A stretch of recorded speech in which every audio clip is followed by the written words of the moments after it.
वृंदावन में एक स्थान है कोकिल साई। वहां के महाराज जी तो अपने ठाकुर जी का किसी को दर्शन ही नहीं कराते थे। स्वामी श्री अखंडानंद जी महाराज ने कहा, आप अपने ठाकुर जी का किसी को दर्शन क्यों नहीं कराते? तो कोकिल साई कहते, बोले संसारी लोग हैं, इन पर मांगना ही आता है।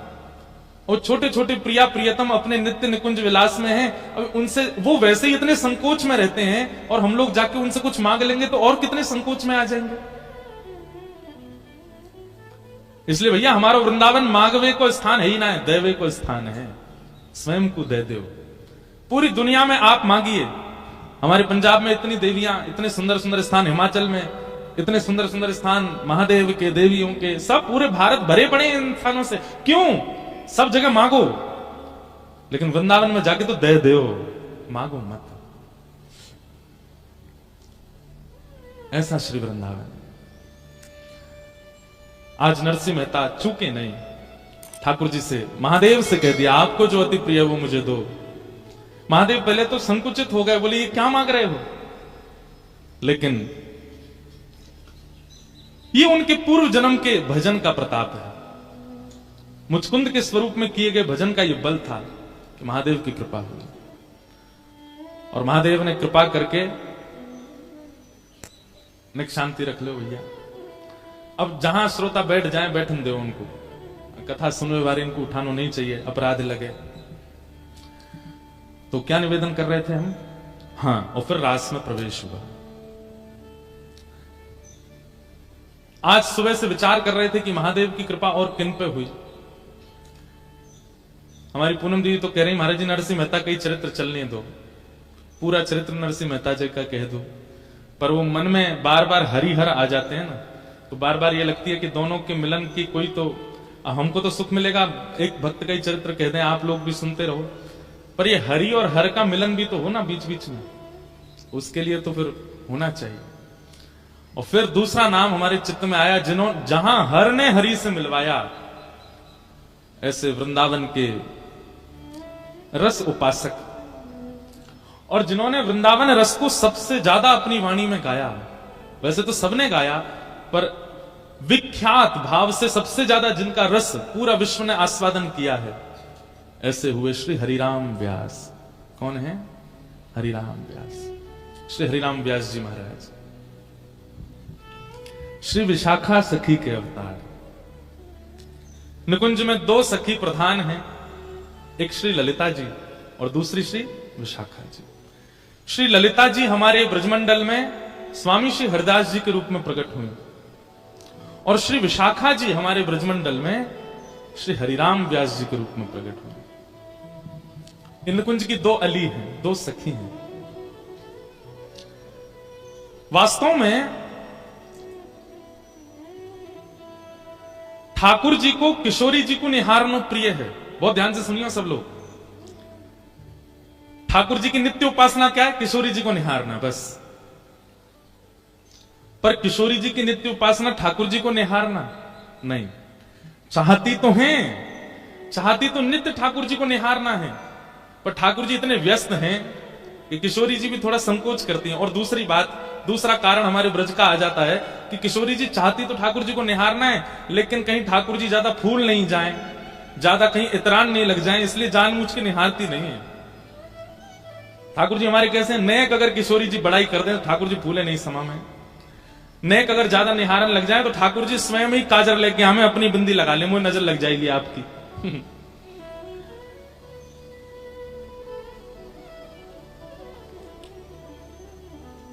तो ठाकुर जी का नित्य उपासना किशोरी जी के दर्शन है, और किशोरी जी की नित्य उपासना ठाकुर जी के दर्शन है, पर नित्य निहारती नहीं। तब किशोरी जी क्या करती हैं? वे सन्मुख बैठा करके श्री ललिता जी को देखती हैं और विशाखा जी को देखती हैं। ललिता और विशाखा जो हैं, ये किशोरी और ठाकुर जी के ही रूप की परछाई से उनके सामने लीलाएं करती रहती हैं। जैसे जब जब श्याम सुंदर की याद आती है, तब तब ललिता विशाखा लीला करती हैं, और लीला करके किशोरी जी को दिखाती हैं। ललिता जी श्री किशोरी जी बनती है, और विशाखा जी श्री श्याम सुंदर बनती हैं, और ये दोनों लीला करके दिखाती हैं। उसी से किशोरी जी का मन प्रसन्न होता है। तो ऐसा कह दें तो कोई अतिशयोक्ति नहीं कि ठाकुर जी की उपासना किशोरी जी का दर्शन और किशोरी जी की उपासना ललिता विशाखा का दर्शन, वो नित्य निहारती हैं दोनों को। कितनी बड़ी सौभाग्यवती हैं कि अपलक नेत्रों से किशोरी जी निहारती हैं उनको। ललिता जी का तो प्रादुर्भाव ही किशोरी जी के प्रतिबिंब से हुआ। ऐसी कथा आती है कि एक बार निकुंज में ठाकुर जी बोले, हे श्यामाजू चलो आपको श्रृंगार मैं करूंगा। और जब जब किशोरी जी को श्रृंगार ठाकुर जी ने किया है तब तब किशोरी जी को अपना ही रूप भायो है। जैसे हर किसी को अपने आप को श्रृंगार के बाद देखने की इच्छा होती है, हम कैसे लग रहे हैं। अन्य दिन तो सखियां तैयार करती हैं, कभी कीर्ति मैया श्रृंगार करती हैं, कभी श्री जी स्वयं भी श्रृंगार करती हैं, परंतु अन्य दिन तो किशोरी जी स्वयं को श्रृंगार करके प्रतिबिंब में देखती हैं, दर्पण में देखती हैं, फिर आगे लीला में चली जाती हैं। पर जिस दिन ठाकुर जी श्रृंगार करके जाते हैं किशोरी जी का, किशोरी जी प्रतिबिंब के सामने ही बैठी रहती हैं, स्वयं को ही निहारती हैं। आज ठाकुर जी ने किशोरी जी का श्रृंगार किया, पत्रावली पधराई, आंखन में काजल लगायो, सुंदर निज कर गूथ सुमन के गजरा, ये अपने ही हाथ पहरावत है। तू है सखी बड़ भाग बड़ी, नंदलाल तेरे घर आवत है। जैसे घर में देखा है ना, कभी बहनें बैठी हैं एक दूसरे के केश गूंथती हैं, ऐसे किशोरी जी बैठी हैं और ठाकुर जी उनके केश गूंथ रहे हैं। और किशोरी जी को आज इतना सुख मिल रहा है, इतना इतना आनंद है, पर प्रकट नहीं करती हैं। ठाकुर जी ने श्रृंगार किया और सुंदर पुष्प ला करके किशोरी जी के केशन में ऐसे सुंदर सुंदर गुच्छ बना करके श्रृंगार किया। और जैसे ही दूर से प्रतिबिंब लेकर के श्याम सुंदर आए, बोले हे श्यामाजू विराजो, देखो मैं आपको दर्पण दिखाऊं। और जैसे ही ठाकुर जी ने प्रतिबिंब दिखायो, किशोरी जी तो निहारती रह गई अपने स्वरूप। अब ठाकुर जी जैसे ही दर्पण दूर करें, किशोरी जी के नहीं या कुछ सामने ही रहने दो, यहीं स्थिर कर दो। ठाकुर जी कह रहे हैं वाह, अपनी रूप को निहार रही हो। बोले अपने रूप को ना निहार रही, या रूप में चढ़े भये श्रृंगार को निहार रही हूं, और वो श्रृंगार कैसे कियोगे वो चिंतन कर रही हूं। अब तो इतना सुंदर लग रहा है किशोरी जी को अपना स्वरूप की वो ठाकुर जी को भी कह रही है दूर बैठो, वो देखन दो। ठाकुर जी कभी पर्दा डाल दे, कभी दर्पण हिला दे, किशोरी जी नाराज है, बोले याकू मत चढ़ो, मेरे सामने ही रहने दो। अब तो किशोरी जी कुंज में भी जा रही हैं तो वहां पर भी ऐसे ऐसे दर्पण लगाए कि जहां किशोरी जी नजर घुमाए अपनो ही प्रतिबिंब देख रही हैं। ठाकुर जी बोले इतना प्रिय लगो आपको मेरे द्वारा किए गए श्रृंगार, क्यों ना या श्रृंगार के स्वरूप को स्तब्ध स्थिर कर दिया जाए। और तभी किशोरी जी अपनी स्वरूप को देख करके बोली हे ललिते। और जैसे अपने स्वरूप को ललिते कहो है, तो किशोरी जी को जो प्रतिबिंब है वो प्रतिबिंब ही श्री ललिता जी के रूप में प्रकट है। श्री ललिता अली, ललिता सखी आ गई। तो सोचो, जब जब किशोरी जी विरह में हो, वैसे तो विरह होवे ना है, सखी है ना दे, लेकिन फिर भी जब भी कभी वियोग होवे, जब भी कभी याद आवे, श्री ललिता जी को देख लें किशोरी जी। ऐसी ये दो सखी हैं, ललिता और विशाखा। उनमें श्री विशाखा जी के जो अवतार हुए हमारी पृथ्वी पर, जिनका नाम है हरिराम व्यास। हरिराम व्यास, श्री हरिराम व्यास जी के लिए श्री नाभा गोस्वामी जी कहते हैं, उत्कर्ष तिलक अरुदाम को भक्त इष्ट अति व्यास के, काहू के आराध्य मच्छ कच्छ नर हरि सूकर, बामन फर साधरन सेतु बंधन जो शैल कर, एकन के यह रीत नेम नव धासों लाए, सुकुल सुमुखन सुवन अच्युत गोत्री जो लढ़ाए, नौ गुण तोरी नूपुर्ग हो महत सभा मधिरास के, उत्कर्ष तिलक अरु भाल के, उत्कर्ष तिलक अरु दाम को भक्त इष्ट अति व्यास के। श्री हरिराम व्यास। एक बात याद रखिएगा, भक्तमाल जी में श्री नाभा जी ने भगवान के भक्तों को केवल भक्त कहा, लेकिन हरिजनों के भक्तों को श्री नाभा गोस्वामी जी भक्त राज कहते हैं। बहुत ध्यान से सुनिएगा। जो ठाकुर जी के भक्त हैं, श्री नाभा जी कहते हैं ये केवल भक्त हैं, इनकी उपाधि केवल भक्त की है। लेकिन जो ठाकुर जी के भक्तों के भक्त हैं, ये भक्त राज हैं, ये भक्तन के राजा हैं। आप लोग अपने घर में प्रिया प्रियतम की सेवा करते हैं, लड्डू गोपाल की सेवा करते हैं, किशोरी जी की सेवा करते हैं, आप केवल भक्त हो। और उनकी सेवा से ऊपर आपके लिए कुछ भी नहीं है तो आप भक्त हो। लेकिन अमृतसर में कोई ब्रजवासी आ जाए और आप मचल जाओ, आपके नेत्र तड़पने लग जाए, आपको हृदय व्याकुल हो जाए, आपके मन में इच्छा हो कि बस कैसे हम जामे, जाके उनके दर्शन कर आए, नए कुंते मिले आए, उनको अपने हाथ की कछु बनी सामग्री पवाया है, उनके बैठ के 2 वचन सुनियाए। ठाकुर जी से भी अति प्रेम यदि हरिजनों से है तो श्री नाभा जी आपको भक्त राज कहेंगे, ये भक्तन के राजा। और एक बात हम आपसे स्पष्ट कह दें, ठाकुर जी से प्रेम करना सहज है, पर हरिजनों के प्रति प्रेम होना ये सबसे कठिन है। हरिजनों से प्रीति नहीं हो पाती, हरिजनों के प्रति वैसा प्रेम नहीं हो सकता। और वाकई लिया भी अगर आपको प्रयास करना हो, देखो एक बात, हमारी बात बहुत ध्यान से सुनिएगा। एक तो सामने कैमरा वाले भैया ने बैठ जाओ, अगर तुम्हारा कैमरा स्थिर है तो हमें देखे ही ना रहे बेचारे। जय हो। तो ठाकुर जी की सेवा बहुत सरल है। सवेरे 7 बजे मंगला करते हो, किसी दिन 8 बजे कर दोगे तो ठाकुर जी नाराज नहीं होंगे, और काउ दिना 5 बजे ही कर दोगे तो भी ठाकुर जी नाराज नहीं होंगे। ठाकुर जी को राजभोग में कढ़ी चावल खवा दो तो भी ठाकुर जी राजी हैं, ठाकुर जी को केवल दही भात खवा दो तो भी राजी हैं, कुछ नहीं तो दूध दही को भोग लगा दो तो राजी हैं। रात में शयन के समय ठाकुर जी को भोग लगाओ तो राजी, नहीं भोग लगाओ दूध धरा के, नहीं तो चना चनौरी मिश्री लगा दो तो भी राजी। सुबह दो सेज पे तो राजी, नहीं सुबह भूल गए, ठाकुर जी बैठे खुद सो गए तो भी बेचारे राजी, कुछ नहीं कहेंगे। ठाकुर जी की सेवा तो बहुत सरल है, बहुत सहज है, उसमें तो आपको परिश्रम करना ही नहीं पड़ता है। पर हरिजनों की सेवा, हरिजनों की सेवा तो कठिन है।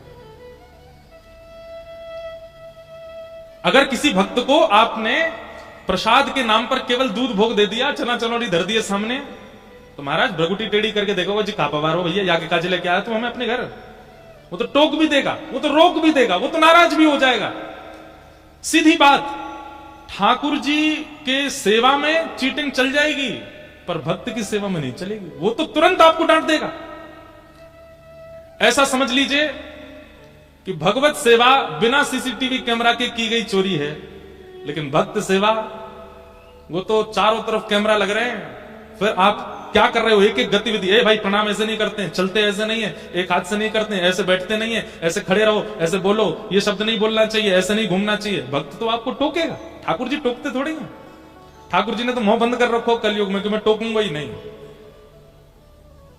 तो भगवत सेवा बड़ी बात नहीं है, भक्त सेवा। और श्री हरिराम व्यास जी के लिए क्या कहा गया, उत्कर्ष तिलक अरुदाम को भक्त इष्ट अति व्यास के। व्यास जी के इष्ट कौन है, भक्त।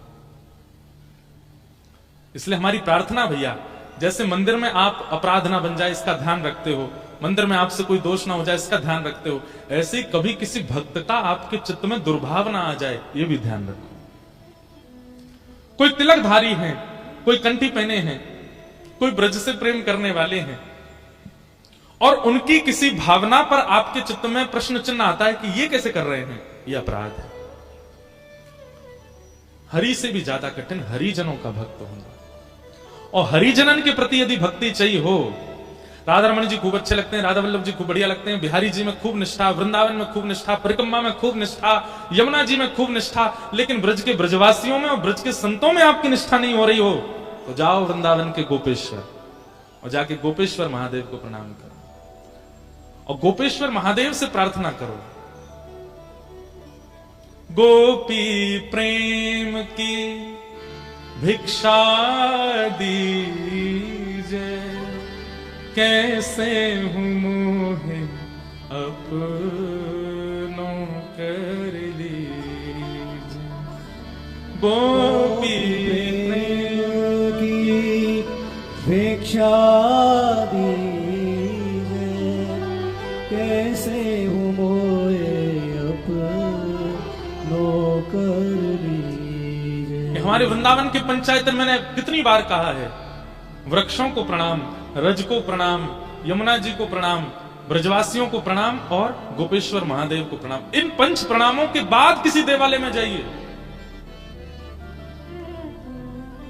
यदि गोपेश्वर महादेव को प्रणाम नहीं किया गया होगा तो बिहारी जी के बगल में, आपके बगल में स्वामी श्री हरदास जी भी खड़े हो जाएंगे तो उनको पहचान नहीं पाओगे।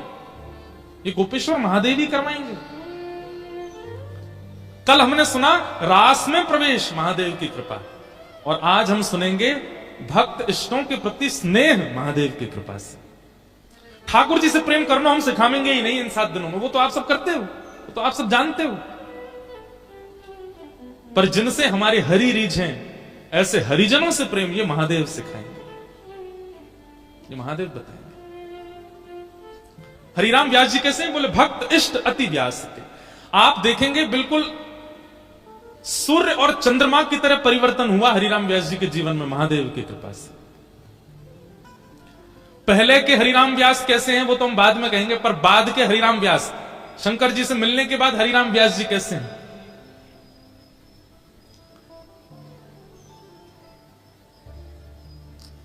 हरिराम व्यास जी संतों की खूब सेवा करते थे। और हरिराम व्यास जी के ठाकुर जी कौन से हैं? जुगल किशोर को लाड लड़ायो, नवल कुंज ही अमाय, कुंजन कुंजन की रज धारे, व्यास युगल यश गाय, वृंदावन प्यारे वृंदावन श्री वृंदावन। आप लोग आश्चर्य करेंगे, और ये हम किसी के इष्ट को या किसी परंपरा को हम कोई गलत नहीं बोल रहे हैं, पर हमारे वृंदावन के सप्तनिधियों में जितने भी ठाकुर प्रकट हुए सब एक एक ही प्राप्त हुए। रूप गोस्वामी को गोविंद देव मिले, सनातन गोस्वामी को मदन मोहन मिले, गोपाल भट्ट गोस्वामी जी को राधा रमण मिले, और कौन से रह गए बीच में हैं? हितरवंश महाप्रभु जी को राधा वल्लभ जी मिले, मधु पंडित जी को गोपीनाथ जी मिले। सबको ठाकुर अकेले अकेले ही मिले। किशोरी जी तो गादी जी के रूप में मिली, चूड़ामणि के रूप में मिली, लेकिन एकमात्र ऐसे श्री हरिराम व्यास हैं जिनको जुगल प्राप्त हुए, जुगल किशोर मिले, जिनके लिए किशोरी जी भी प्रकट हो गई। इसीलिए श्री हरिराम व्यास जी गाते हैं, किशोरी तेरे चरणन की रज पाऊं, किशोरी तेरे चरणन। मैं कान पकड़ के क्षमा मांगते हुए कह रहा हूं, हमारे वृंदावन की आचार्य परंपरा में अगर किशोरी जी सही ठाकुर जी मिले तो केवल हरिराम व्यास, क्योंकि महादेव की कृपा से। जारज को ब्रह्मादिक तरसत, जारज को ब्रह्मादिक तरसत, सूरज शीश चढ़ाऊं किशोरी तोरे, सूरज शीश चढ़ाऊं किशोरी तेरे, चरणन की रज पाऊं किशोरी तेरे, चरणन की रज पाऊं। बैठी रहूं कुंजन के कोने, बैठी रहूं कुंजन के कोने, श्याम राधिका गाऊं किशोरी तोरे, श्याम राधिका गाऊं किशोरी तेरे, व्यास स्वामिनी की छवि निरखत, व्यास स्वामिनी की छवि निरखत, विमल विमल जस गाऊं किशोरी तोरे, विमल विमल जस गाऊं किशोरी तेरे, चरणन की रज पाऊं किशोरी तेरे, चरणन